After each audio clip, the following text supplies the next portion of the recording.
This is Mark Hawald checking in, giving us a recap on day 2 from Istanbul, Turkey.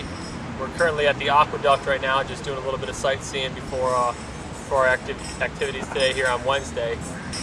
Give you a recap. Actually, Monday night, I failed to mention yesterday, basically because I didn't know, because I didn't understand what they were saying, but we actually had the Turkish Prime Minister speak at the opening ceremonies for about a half hour here.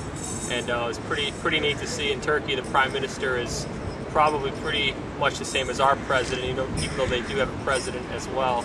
But to see that happen where he speaks at a wrestling competition was pretty exciting. And just to think about if something like that would happen in America, that'd be pretty cool to see. Farouk once again helped us out Monday night, taking us around and just showing us some sights in Turkey. On Tuesday, we started the day, took a little tour of the Grand Bazaar, the world's oldest and largest outdoor bazaar, so that was pretty cool. It's like 46,000 square meters, something like that. So pretty fun thing. Headed over to wrestling. Disappointing day for Greco.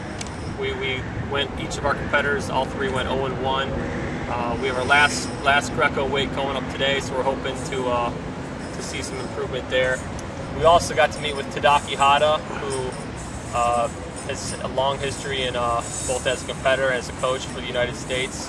Shared a lot of information, the history of FILA, international wrestling, and a lot of the things that we didn't know before. Real neat fact is that his father actually introduced the sport of wrestling to the country of Japan. So, and now Tadaki's a U.S. citizen, of course, but to know that his family's responsible for the sport being over there was cool to hear. Next, we met with Terry Steiner, the head women's coach, and Terry just shared a bunch about women's wrestling, freestyle internationally, just telling us some of the differences between the different countries, how they're organized compared to us. Said the women had a real good training camp. They're a young team, but they still should be successful this year and hopefully for years to come. Gave us a lot of insight on his plans and the future of women's wrestling, what he thinks needs to happen to make them successful for years to come.